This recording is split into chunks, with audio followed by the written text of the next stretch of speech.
I'm going to be talking about money today. I'm going to pin this post at the top.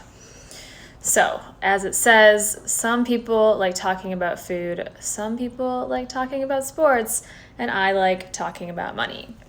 Why?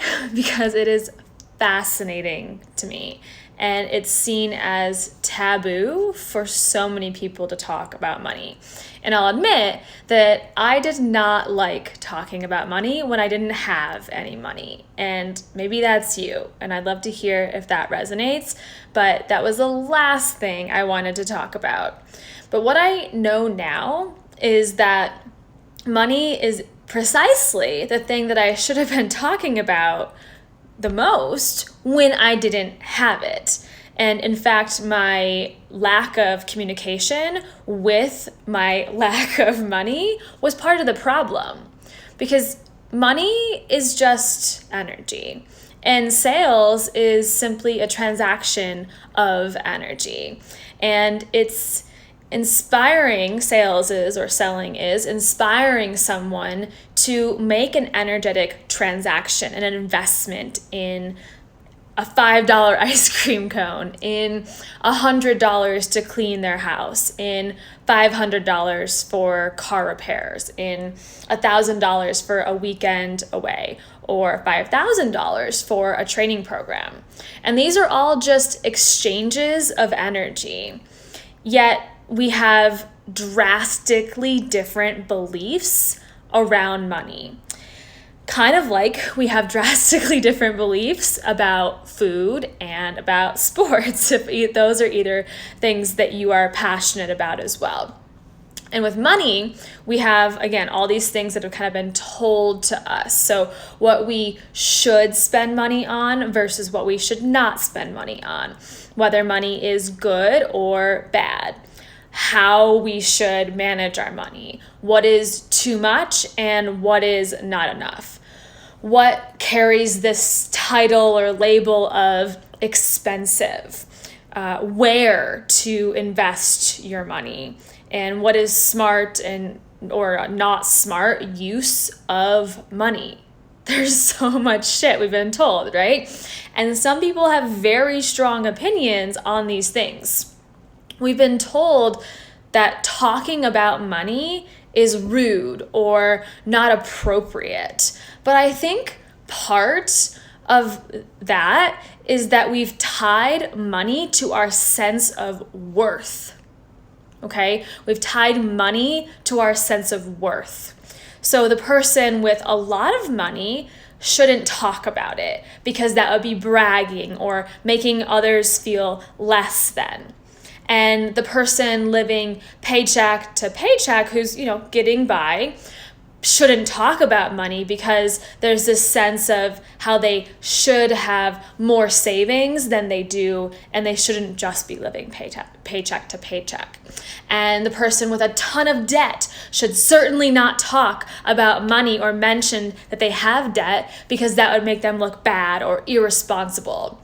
And the person with hardly any money should not talk about money because that might seem like they're asking people for money that they don't have, or that they're greedy or something, right?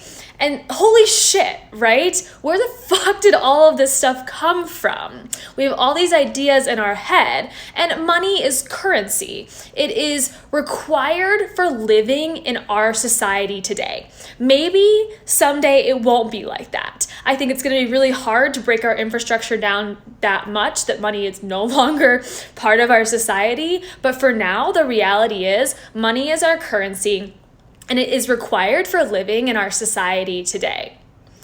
Yet, the thing that we interact with on a daily basis is something that we've been told not to talk about. Isn't that crazy? So my question is, how the hell are we supposed to understand it, to manage it, to have a relationship with money when we've been told not to talk about it? I can tell you what I used to do. I would avoid my bank accounts or bank statements. I would never log into my online banking. I would feel a deep sense of shame around the debt that I had accumulated on my credit cards. I would feel terrified of not having enough, yet not know how to ask for or get more, receive more. And I would sometimes use the internet to try and learn more about it, but I had zero community around it. I had no place to discuss it. It was just me and money on this awkward ass date, stuck in a room together, and I would just completely avoid it. I want to use an analogy here. So it's like a guy that my friend set me up on a date with. And I made this assumption that I wouldn't like him from the get-go. So the whole, blind date, setup date, I was just squirming with this belief that I'm not going to like him and trying to find a reason to leave early and run back home into my safety, into my comfort. I did not want to talk to this guy. But if I had just released all preconceptions and limiting beliefs around this guy before I had got there and sat down, I would have realized that he was actually really great and supportive and interesting. But alas, it took me until my late 20s and many instances of ditching out early on these dates with money until I finally realized that this guy, aka money, was really fucking cool. So I started to talk to him more and more and more and more. And we still hit bumps because I was programmed to do one thing and he, money, was programmed to do another thing. But we figured it out and I adapted. I started listening and noticing, and eventually we became great friends, me and money. But what if I had never ever given this guy, money, a chance? If I had never adapted or changed my thinking? And I think that's where most of us are today. We are more comfortable in our preconceived notions. We are cool with the status quo and we avoid change. Does anyone resonate with that? And when I wasn't talking about money and communicating with money, there was no relationship, right? Just total avoidance, no relationship. And so during that time of my life, money did what it wanted based on my lack of instruction or interaction with it. I had no energetic control over it, and instead it just did what it wanted in my absence. And I stayed comfortably unaware of what my relationship with money could transpire into. Whereas when I finally got the guts to start deepening my relationship with money, I realized that I had way more energetic control and ability to give and receive than I thought. And that the money was simply neutral energy, kind of waiting to be molded, waiting to be molded by me. And all of those beliefs that I put on it were based on old stories and programs. So it was like this blank canvas that I could collaboratively paint with the universe and would turn into this painting that was a reflection of my own energy.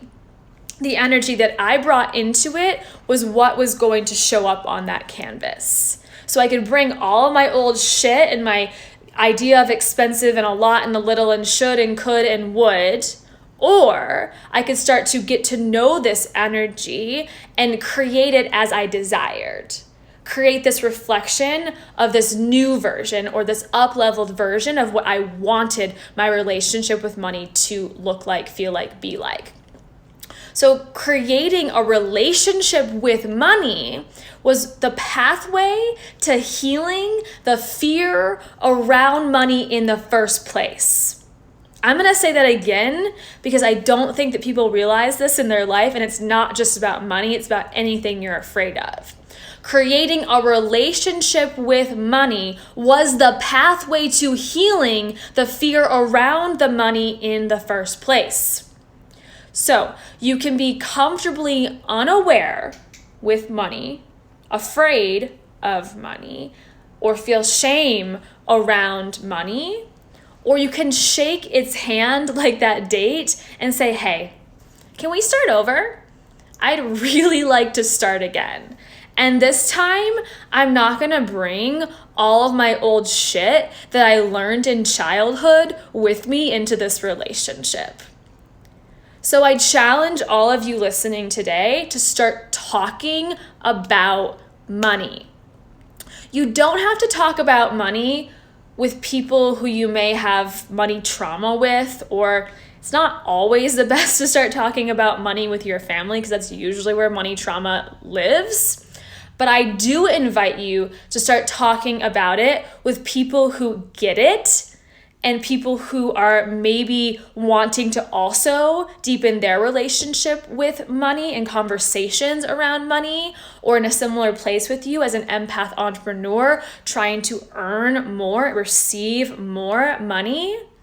And I invite you to have these conversations inside of the Empath Entrepreneur Mastermind. These are women with money goals who are ready to heal their relationship with money. You do not have to have it all figured out before you enter this really safe container to talk about it, but you have to be willing to start to heal it, to have the conversation, to get to know some of those old stories so that you can consciously not bring them into your future relationship with money.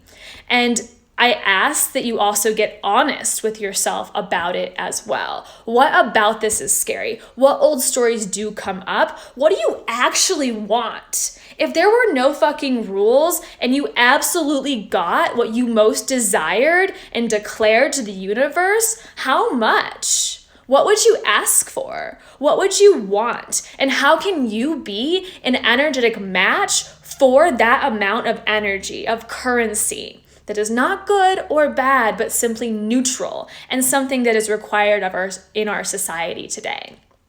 So the mastermind is this safe container of support that I think that if you're struggling with your relationship with money, want to heal your relationship with money, and have big ass goals, is going to support you in changing your life and your business, because we go beyond just business and we talk about you as a whole human being and how that you and your energy overflows into everything that you do. So you can see changes in your health and your relationships and your business. Yes, we're coming into this with businesses and with business goals, but you're going to see that ripple effect in every area of your life. So if this sounds interesting to you, if you want a safe container to start to talk about the truth around money, the relationship with money, the shit around money, and heal that so it feels abundant as fuck, then please shoot me a message. The mastermind is 4 months long, and it is for entrepreneurs who are desiring big growth. Big growth.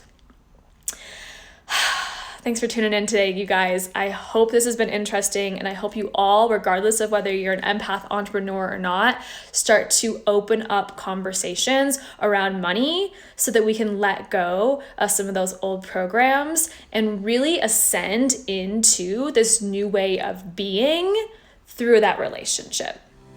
Love you all. See you soon.